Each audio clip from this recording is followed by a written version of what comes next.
When we speak about the heart in our tradition, we are not referring merely to the biological organ that pumps blood. We are referring to the spiritual center of the human being, the inner faculty that perceives meaning, that holds intention, that determines the direction of your entire life. And this is why the Prophet emphasized the heart more than any other aspect of the human identity. He said, there is a piece of flesh in the body. If it is sound, the entire body is sound. And if it is corrupt, the entire body is corrupt.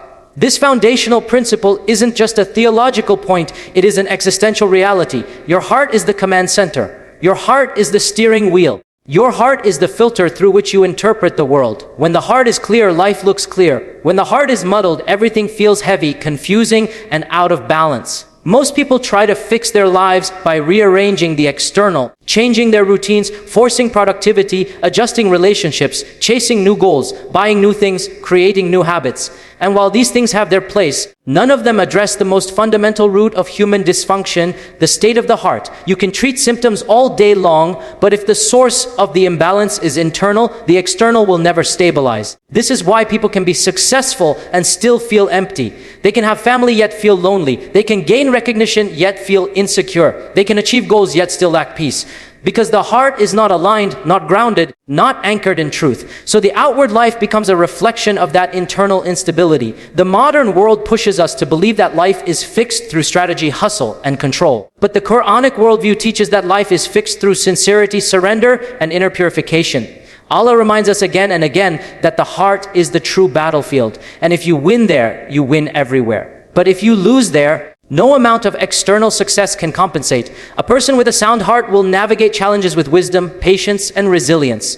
A person with a troubled heart will interpret even blessings as burdens. The heart shapes perception long before it shapes action. When the heart is healthy, it naturally guides you toward the right choices. You don't have to fight yourself to pray or to give charity or to avoid sins. You don't struggle as much with jealousy, anger, or comparison. The heart becomes your ally, not your opponent. It becomes a source of clarity rather than confusion. That is why one of the most profound dua of the Prophet was, O turner of hearts, keep my heart firm upon your religion. This dua reveals a deep truth. The heart is always shifting. It is not static. It expands and contracts. It softens and hardens. It inclines toward Allah or toward something else. So the task of life is not to pretend the heart is fixed by default. The task of life is to actively work on it, to constantly realign it, to keep it polished like a mirror that easily accumulates dust. When you understand this, you begin to see why so many people feel a kind of spiritual heaviness that they can't explain. They say, I don't know what's wrong, but I feel disconnected. I feel anxious. I feel numb. They try to fix the feeling with distractions, entertainment, social media, food, relationships, work, but the emptiness returns because the heart was not attended to. The heart was ignored, neglected, left in the corner while the dunya consumed every moment of attention. And like any neglected entity, the heart weakens. When the heart weakens, the self weakens. And when the self weakens, the entire life structure begins to wobble. The beauty of our faith is that it does not ask us to run from the world. It asks us to reorder the world around the heart. Islam does not say that your job, your relationships, your responsibilities are obstacles. They become obstacles only when they occupy the place that belongs to Allah. The heart was created to be led by divine purpose. When that divine purpose is absent, the heart tries to anchor itself to something else. Career, popularity, love, money, status, comfort. And any anchor other than Allah will eventually disappoint you because it is temporary, fragile, and unstable. You cannot build a permanent sense of peace on temporary foundations. A heart fixed upon Allah becomes unshakable because the foundation is unshakable. That person may still face difficulties. This world is designed to test, but they won't be destroyed by them. They won't lose themselves. They won't collapse internally. They will bend without breaking. They will cry without losing hope. They will fall but rise stronger because their heart is connected to something higher than circumstance, something that transcends the waves of life. One of the most profound psycho-spiritual truths is that the heart dictates the mind. Your thoughts follow your attachments. Your worries follow your desires. Your anxieties follow your fears. And all of those come from the heart. So when the heart is not aligned with Allah, the mind becomes scattered, restless, and easily overwhelmed. But when the heart is anchored, the mind calms. Thoughts become clearer, decisions become wiser, and a quiet confidence begins to form within you. It is not ego. It is not arrogance. It is saknah, a tranquility that Allah places in the hearts of the believers. We often talk about mental health as something separate from spiritual health, but they are deeply intertwined. A clouded heart exhausts the mind. A pure heart nourishes it. The greatest psychological healing happens when the heart returns to its creator. And every time you turn back to Allah, even if it's imperfect, even if it's gradual, even if it's filled with flaws, your heart begins to repair itself. The doors of healing open. The heaviness begins to lift. Life begins to feel lighter. And this is why the journey of fixing the heart is not simply a religious practice. It is an act of reclaiming your humanity. A heart flooded with noise cannot experience deep connection. A heart filled with resentment cannot experience joy. A heart weighed down by sin cannot taste closeness to Allah. The heart is where meaning lives. It's where sincerity is born. It's where love exists. If the heart is dead, the person becomes emotionally numb and spiritually blind, even if externally they look alive. So the real question is, what does it mean to fix the heart? It means removing what does not belong and restoring what does. It means confronting the illusions you've built, the attachments you've clung to, the habits that drain your soul. It means becoming honest with yourself. It means allowing Allah to replace your fears with courage, your doubts with certainty, your burdens with ease. It means polishing the mirror daily, because dust will always return. You fix the heart by guarding what enters it, by feeding it with remembrance, by keeping it soft through humility, by protecting it from arrogance, and by continually realigning it with the purpose for which it was created. A heart that knows Allah cannot be defeated. A heart that forgets Allah cannot find lasting peace. And once the heart is corrected, something remarkable happens. The external world starts falling into place. Your relationships improve because you interact from sincerity rather than ego. Your decisions improve because you choose through wisdom rather than impulse.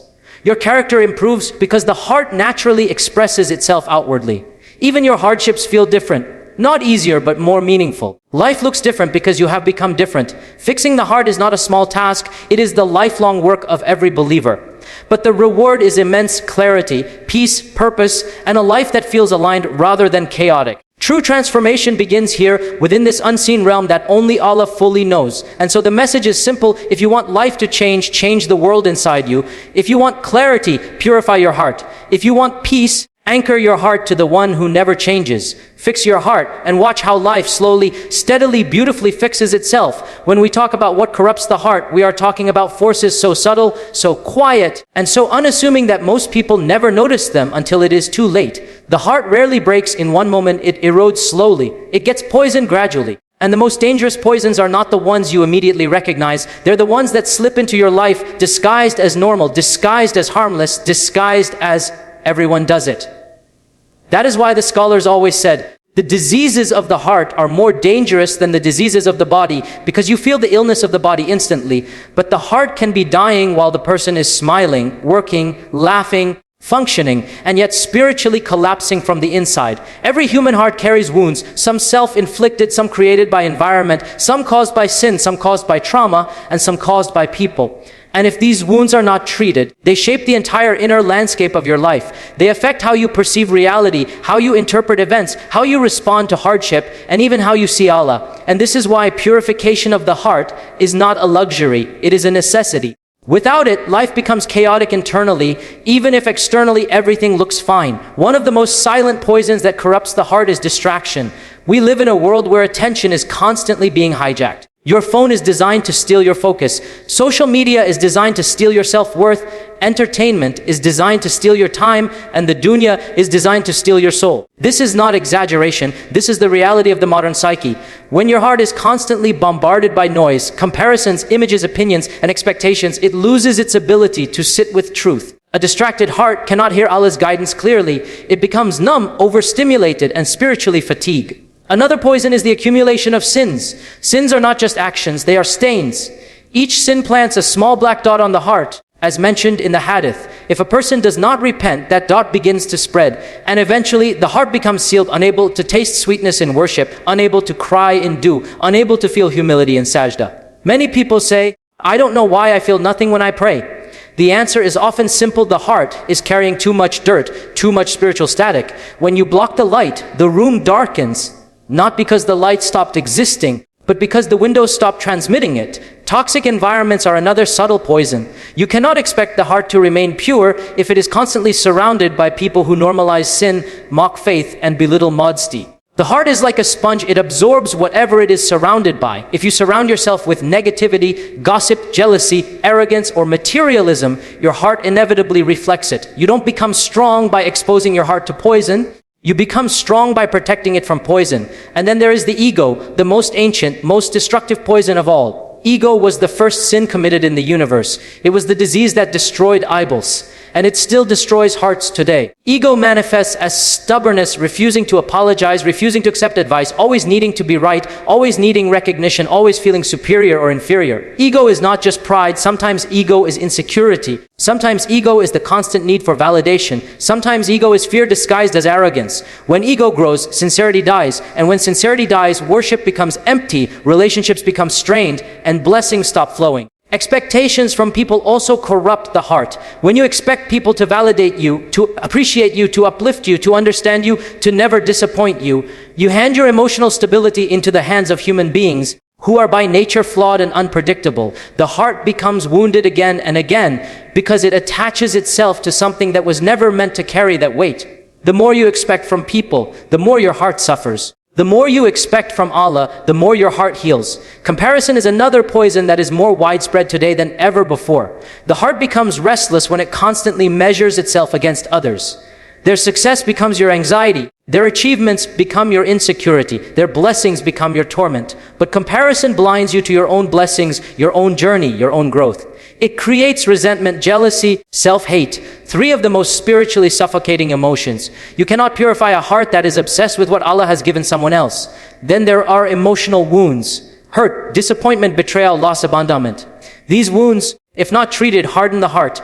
They make a person cynical, suspicious, guarded, unwilling to trust, unwilling to love, unwilling to forgive. The pain becomes armor. But armor is heavy, and the heart was not designed to live with walls around it. These emotional wounds do not go away by being ignored. They go away through honesty, through forgiveness, through turning to Allah with your raw pain, through allowing Him to heal what no human can touch. And one of the biggest poisons today is the worship of dunya, the constant chase for more, the addiction to comfort, the obsession with image. The dunya promises happiness but delivers anxiety. It promises fulfillment but delivers exhaustion. It promises stability but delivers fear of loss. When the dunya enters the heart, it displaces the space that belongs to Allah. And once that displacement happens, nothing feels satisfying anymore. Because the heart cannot be filled with what was never meant to fill it. The heart is corrupted not by one thing, but by a combination of these quiet forces working together. Distraction weakens it. Sin stains it. Ego inflates it. Trauma wounds it. Comparison suffocates it, environment shapes it, and expectations break it. And this is why a person may feel heavy, anxious, restless, insecure, or spiritually dry without understanding why. The heart is simply reacting to the poisons it has absorbed. But the most important truth is this: whatever corrupts the heart can also be removed from the heart. Nothing is permanent unless you allow it to be. Every stain can be polished. Every wound can be healed. Every poison can be purified, and Allah never allows a heart to remain in darkness if it sincerely seeks His light. Even the blackest heart can be illuminated if it turns to the one who controls hearts. The key is awareness. You cannot heal what you do not recognize, and you cannot purify what you refuse to acknowledge. The beginning of every transformation is honesty. Honesty about your distractions, your habits, your attachments, your wounds, your sins. This honesty is not humiliation, it is liberation. Because the moment you identify the poison, you begin the process of reclaiming your heart. And it is the reclamation of the heart that determines the quality of your life. A poisoned heart sees life through the lens of pain. A purified heart sees life through the lens of purpose. A wounded heart fears the future. A healed heart trusts the future. A distracted heart chases the dunya. A focused heart seeks Allah. Everything changes when the heart changes. So if you truly want to fix your life, start by identifying what is corrupting your heart. Remove the poison and the heart will breathe again. Heal the wound and the heart will soften. Turn away from the distractions and the heart will awaken. Turn toward Allah and the heart will come back to life. The message is simple and profound. Protect your heart from what harms it, and it will guide you toward everything that benefits you. Remove the poisons and your heart will naturally return to its purity, its strength, and its clarity. A clean heart becomes a compass that never misleads. A corrupted heart becomes a storm that never calms. The choice is yours. Clean the heart and watch how the rest of your life begins to fall into place. When we speak about purifying the heart, we are really speaking about restoring it to its original state, a state of clarity, softness, humility, and receptivity to truth. The human heart is not created dark. It is created with a natural inclination toward Allah. It is created with a built-in desire for meaning, connection, and transcendence. But life has a way of burying that purity under layers of noise, habits, sins, anxieties, and attachments. And so the process of purification is not about adding something new. It is about removing what does not belong. It is about peeling away the layers that block the heart's access to light. This is why the Prophet gave us a profound description. He said, the heart rusts the way iron rusts. And just like rust weakens metal, spiritual rust weakens the soul. You can still function, you can still work, socialize, smile, live your life, but the connection becomes faint. The clarity becomes dim. The spiritual sensitivity becomes dull. And the real question becomes, what is the polish that removes this rust? What is the remedy that restores the heart's brilliance? The answer is dhikr. Not dhikr as a ritual or routine, but dhikr as a state of consciousness, dhikr as remembrance, dhikr as returning, dhikr as reconnecting with the one who created your heart, designed your heart, and knows what your heart needs more than you ever will. Dhikr is not simply repeating phrases, it is realigning your entire being with Allah. It is a shift in orientation from the world to the hereafter, from the temporary to the eternal, from self-dependence to divine dependence. Dhikr purifies the heart because it cleanses the soul of the noise that overwhelms it. It interrupts the cycle of distraction that dominates modern life. Every moment spent in dhikr is a moment where the heart gets to breathe, where it gets to rest, where it is reminded of its true home. When the tongue remembers Allah, the heart awakens. When the heart awakens, everything inside begins to reorder itself. Many people misunderstand dhikr as a passive act, something to be done only in peaceful moments. But dhikr is actually one of the most active forms of spiritual discipline. It shapes the heart, it trains the mind, it regulates the emotions, it softens the character, it reorients priorities. It creates inner resilience, and above all, it invites Allah's presence into your life in a way nothing else can. Think about it. When you remember Allah, Allah remembers you. When you speak His name, He gives you attention. When you turn toward Him, He turns toward you. And when Allah turns toward a heart, that heart cannot remain the same. A heart that Allah looks upon with mercy begins to feel a sweetness, a lightness, a freedom that no dunya can provide. Dhikr protects the heart from falling asleep spiritually. This world is filled with forces that numb the soul: excessive entertainment, endless scrolling, constant comparison, the chase for dunya. These things act like sedatives. They dull the heart's ability to sense beauty, truth, and divine guidance.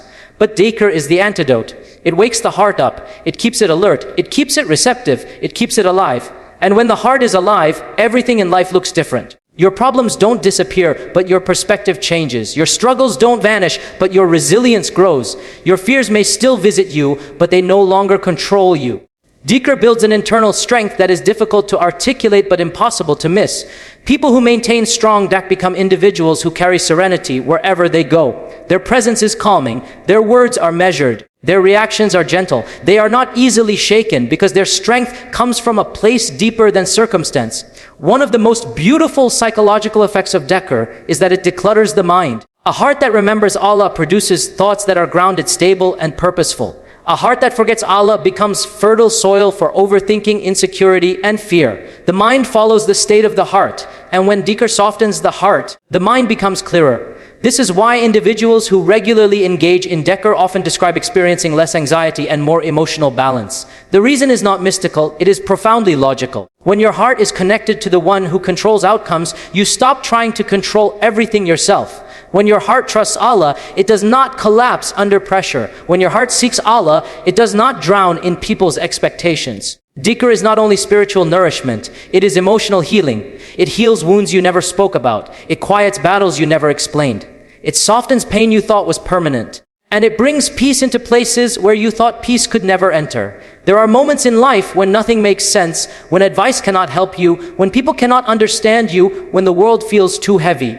In those moments, dhikr becomes a shelter. You sit with Allah, you speak to Him, you release the burden, you allow His mercy to settle into your heart, and slowly something shifts within you. One of the reasons dhikr has such transformative power is because it breaks the illusion of self-sufficiency. The heart becomes corrupted when it believes it can rely on itself. The ego expands, expectations grow.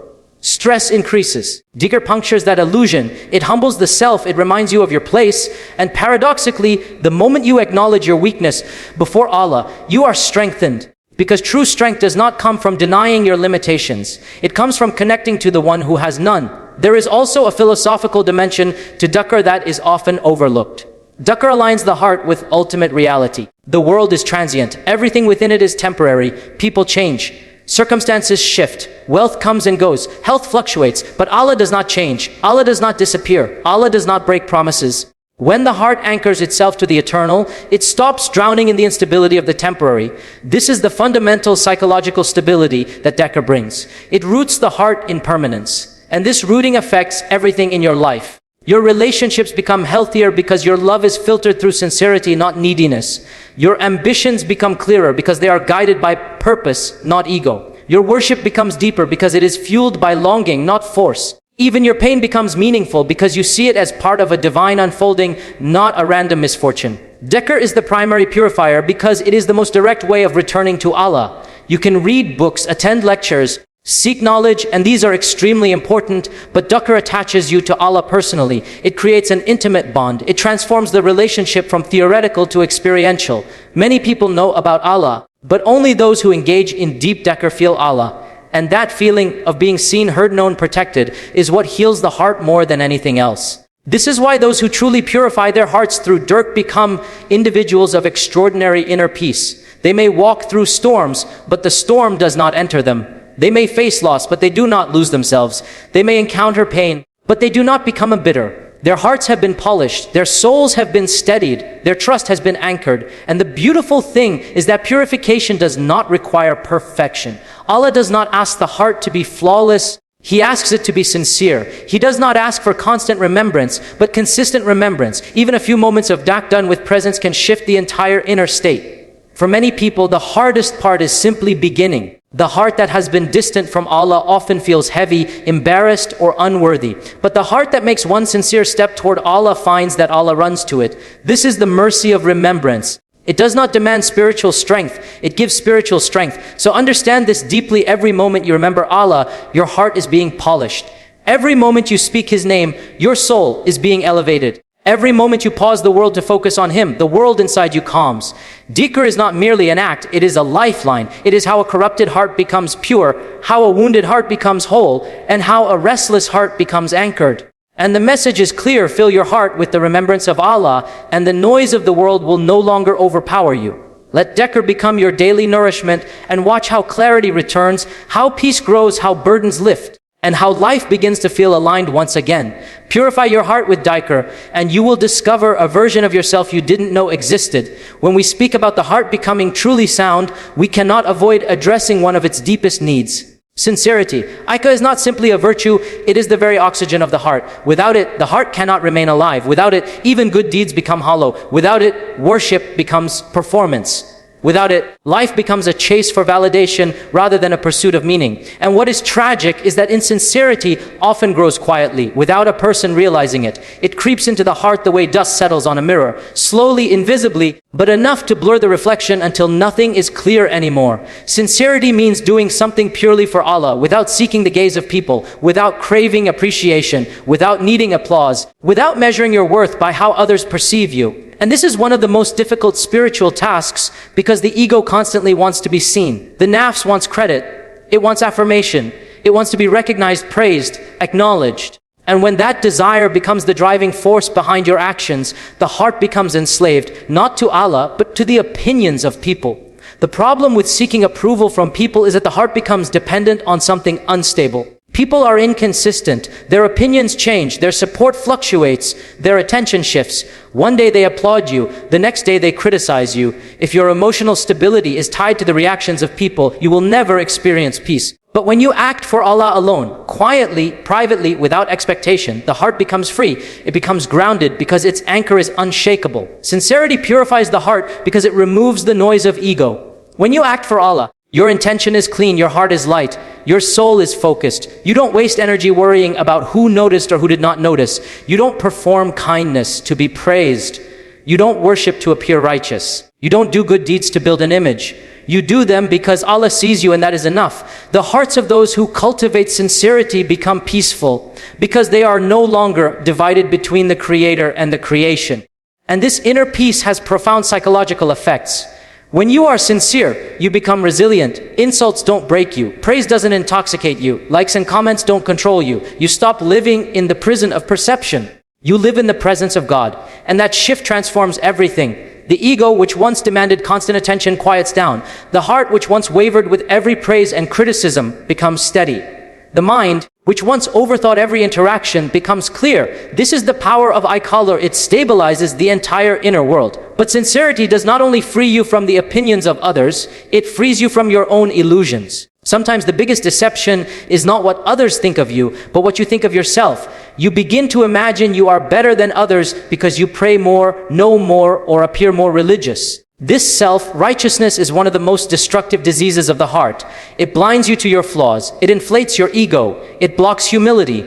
And it distances you from Allah, because Allah loves those who recognize their need for Him, not those who see themselves above others. Sincerity destroys self-righteousness. It forces you to evaluate your intentions, to confront your hidden motives, to acknowledge your weaknesses. It reminds you that you are not worshipping to impress anyone, not even yourself, but to please the one who knows your deepest secrets. And when a person worships with this awareness, they gain a purity that cannot be faked. They gain a humility that cannot be taught. They gain a closeness to Allah that cannot be replicated through outward actions alone. One of the reasons sincerity is so transformative is because it reconnects the heart with truth. When you act for people, you create a false version of yourself, a version that performs, a version that hides, a version that exaggerates, a version that seeks approval. But when you act for Allah, you return to authenticity. You return to who you really are. You return to a state where the inner and the outer align. That inner alignment is what creates spiritual strength. The scholars said actions are like bodies and sincerity is their soul. Without sincerity, even large deeds are lifeless. With sincerity, even small deeds become immense. A quiet dew in the middle of the night may weigh more on the scale than a public ritual performed for status. A single act of kindness done for Allah may be more beloved to Him than years of worship done for ego. Because Allah looks at the heart before He looks at the deed. He looks at the intention before He looks at the action. This means that purifying your intention is not a one-time process. It is a continuous struggle. Even the most sincere people must keep checking their hearts. Even the most righteous must examine their motives. Even the most pious must confront the subtle whispers of their nafs. Sincerity requires vigilance, it requires self-awareness, it requires honesty, and above all, it requires humility. The humility to admit that your heart is not always clean, that your motives are not always pure, that your worship is not always free of ego. But humility itself is a sign of sincerity. When you recognize your flaws, Allah opens the doors to His mercy. When you hide them, ego takes over. Sincerity grows in hearts that are honest with themselves, hearts that acknowledge their dependency on Allah, hearts that seek His acceptance above everything else. What is fascinating is that sincerity not only transforms your relationship with Allah, it transforms your relationship with people. When you act sincerely, you stop competing with others. You stop comparing yourself. You stop resenting people for receiving blessings you don't have. Sincerity removes jealousy because you no longer do things to match or outperform others. You do them to please Allah. It removes anger because you are not seeking validation from people. It removes stress because you are not living for their expectations. Sincerity simplifies life by simplifying the intention behind every action. And this simplicity brings a purity that radiates in your character. People feel it. A sincere person is trustworthy. Their presence is peaceful. Their words carry weight. Their actions are steady. They are not erratic, shifting with trends or public opinions. They are rooted. They are real, they are consistent. And that consistency comes from the purity of their motive, not from the praise of people. Sincerity also changes the way you interpret hardship. When you strive for Allah alone, you understand that every difficulty is either a purification or an elevation. You no longer ask, why is this happening to me? You ask, what is Allah teaching me? This shift in mindset turns pain into wisdom. It transforms trials into growth. It makes the heart stronger, deeper, more resilient. A sincere heart learns from hardship instead of resenting it. But perhaps the most beautiful aspect of sincerity is that Allah protects the sincere heart. He guides it. He strengthens it. He guards it from misguidance. He softens it when it hardens. He opens doors for it that intelligence alone could never open. He inspires it with insights that knowledge alone could never provide. Sincerity invites divine aid, and when Allah aids a heart, that heart cannot be shaken. So every believer must ask themselves, why do I do what I do? Is Allah truly at the center of my intention, or is my ego quietly steering the wheel? This question is uncomfortable, but it is liberating. Because once you confront it, you begin the process of freeing the heart from the chains that keep it restless. And the truth is simple: sincerity is not perfection. Sincerity is direction. If the heart keeps turning back to Allah, even after slipping, even after wavering, even after being distracted, that turning is sincerity.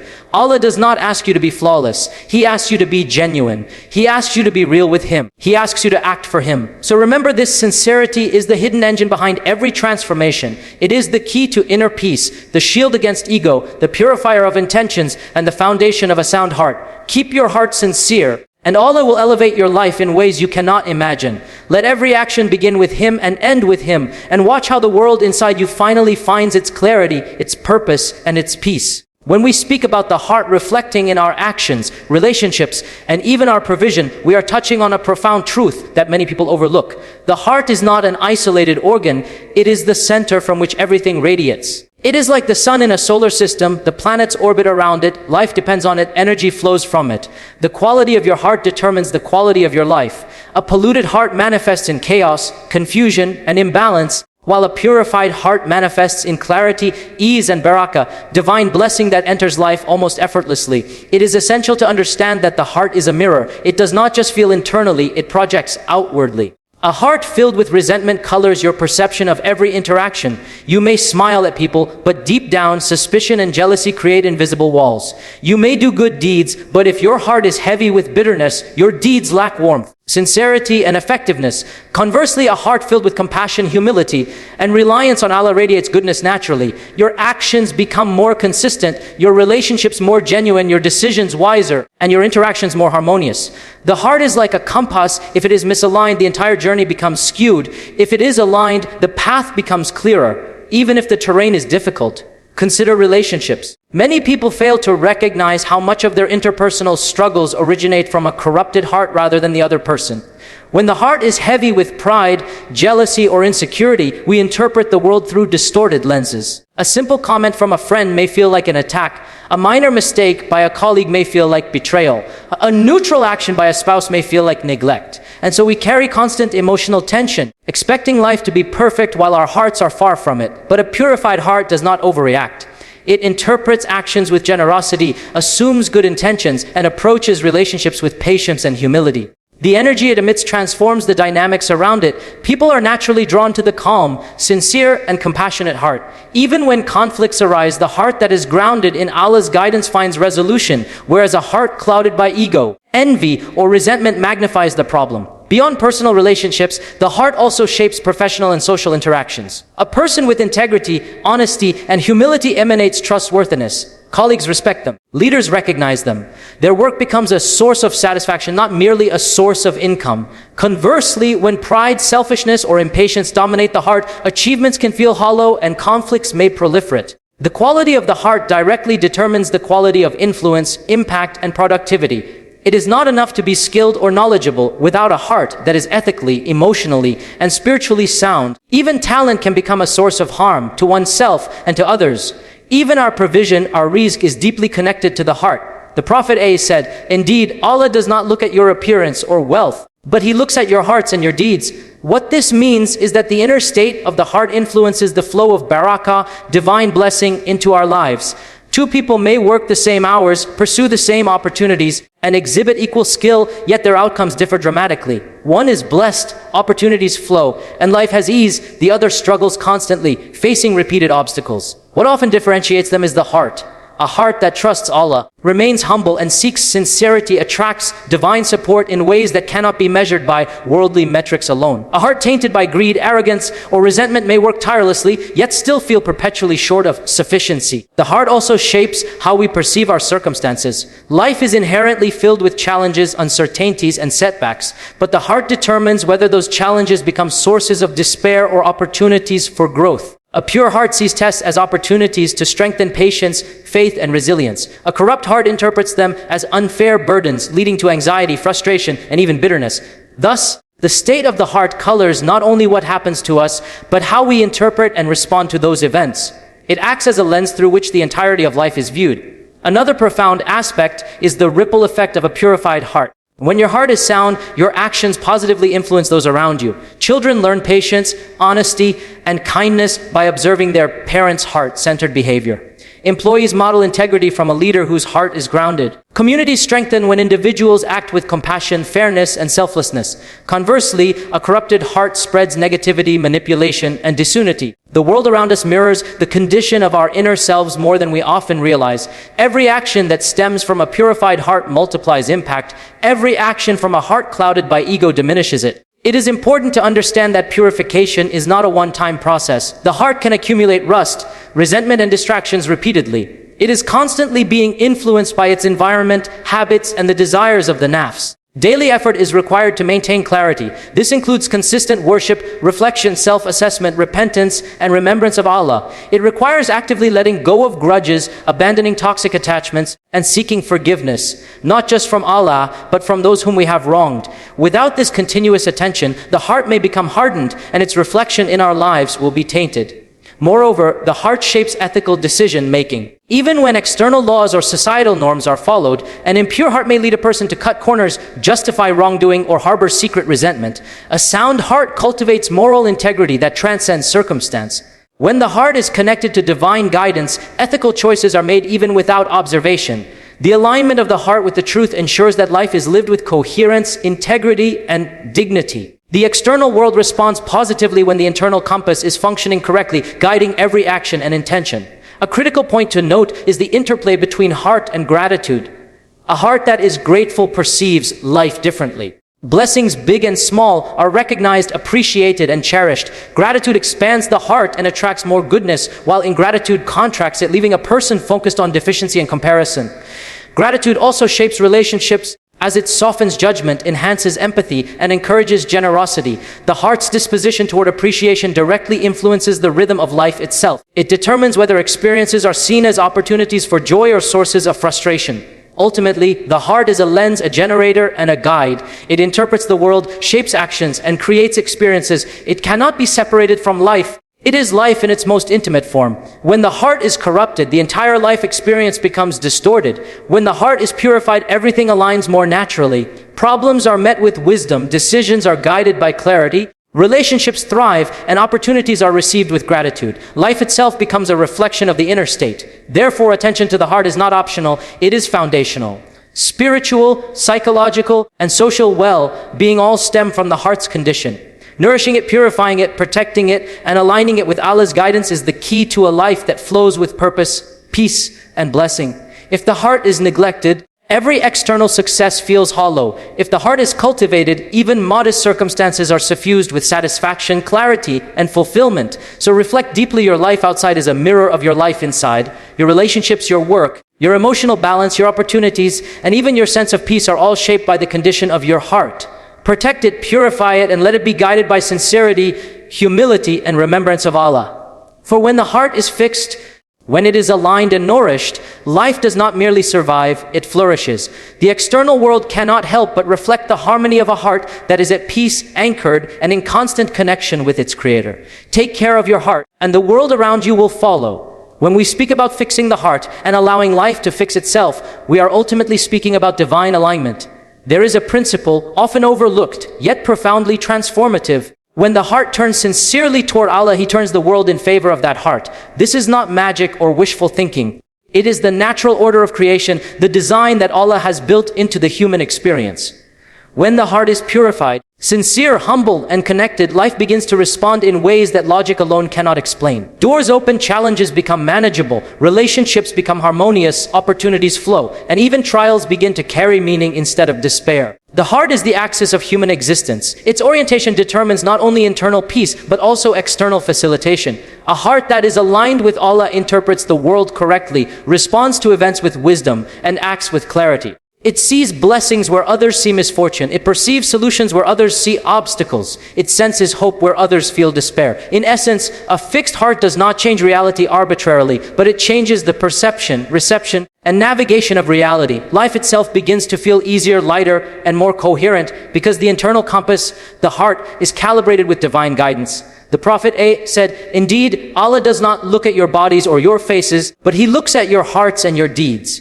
This statement reveals the incredible power of the heart in shaping the entirety of human experience. No amount of external preparation, intelligence, or effort can substitute for a heart that is sound. You may have wealth, talent, connections, or knowledge, but if your heart is corrupted by pride, selfishness, or distraction, the external world will resist you. Conversely, a heart purified and oriented toward Allah attracts divine facilitation. The conditions around you begin to reflect the alignment within you. This is the law of cause and effect. At the deepest spiritual level, the inner world dictates the experience of the outer world. One of the most profound manifestations of a fixed heart is the ease with which one navigates hardship. Life is inherently filled with challenges, trials of wealth and poverty, health and sickness, relationships and loss, success and failure. These trials are inevitable, but the way they affect us depends on the heart. A heart anchored in Allah sees trials not as random suffering, but as deliberate opportunities for growth, purification, and elevation. It interprets difficulties as lessons rather than curses, as tests rather than punishments. When the heart is aligned, even failure becomes a teacher and hardship becomes a conduit for growth. The world no longer appears as a hostile, chaotic place, but as a carefully orchestrated system in which divine wisdom unfolds, even if temporarily obscured from human perception. Another remarkable outcome of a fixed heart is the way it influences relationships. A heart that is sincere, humble, and compassionate radiates positivity outward. Family members feel nurtured, friends feel supported, colleagues feel respected. The heart sets the tone for interactions, and when it is aligned with Allah, it promotes harmony rather than conflict. Conversely, a heart filled with ego, envy, or resentment inevitably projects tension, mistrust, and dissatisfaction, regardless of external efforts to maintain peace. The alignment of the heart creates an almost magnetic effect. People are naturally drawn to the sincerity, steadiness, and integrity that radiates from a purified heart. Even in the domain of sustenance and provision, the principle holds true. A heart that trusts Allah, works sincerely, and acts ethically creates a flow of divine facilitation. This is not necessarily about instant wealth or immediate material success. It is about the quality, barakah, and sustainability of one's rizq. Opportunities present themselves at the right time. Efforts become fruitful. Relationships open doors. Collaborations thrive. The heart aligned with divine principles attracts results that are disproportionate to mere effort. And when sustenance flows with ease, life itself feels abundant and secure, reinforcing the heart's sense of reliance on Allah. This alignment is also profoundly psychological. A heart that is fixed on Allah experiences a unique inner serenity. Anxiety diminishes, restlessness is replaced with calm, and despair transforms into hope. The mind and body respond to the heart's orientation. The nervous system stabilizes, decision-making improves, and resilience strengthens. The inner world becomes a sanctuary, allowing one to act decisively in the external world without being overwhelmed by fear or doubt. This is why the most effective leaders, thinkers, and guides in history were not merely those with intellect or skill, but those whose hearts were deeply anchored in their purpose and connection to the divine. Their alignment with truth created clarity and influence that extended far beyond what could be achieved through effort alone. It is crucial to understand that divine alignment is not about passivity. Fixing the heart does not mean removing responsibility or giving up on effort. In fact, the heart's alignment enables more effective action. Effort is made from a place of clarity, patience, and purpose rather than desperation, distraction, or ego. One acts not out of panic or compulsion, but out of trust in Allah's guidance. The combination of sincere effort and divine reliance creates a harmony between human initiative and divine facilitation that cannot be manufactured by worldly strategies alone.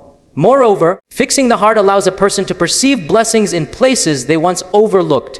When the heart is clouded by selfishness, frustration, or distraction, even abundant provisions feel insufficient. Life seems burdensome, and opportunities are ignored or misused.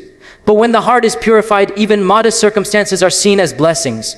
Relationships gain depth, opportunities gain clarity, and daily routines become moments of gratitude and reflection. This shift in perception is as transformative as any external change. The heart's alignment alters the lens through which reality is experienced, transforming ordinary life into an arena of divine facilitation and meaningful engagement. An aligned heart also cultivates resilience against trials and misfortune.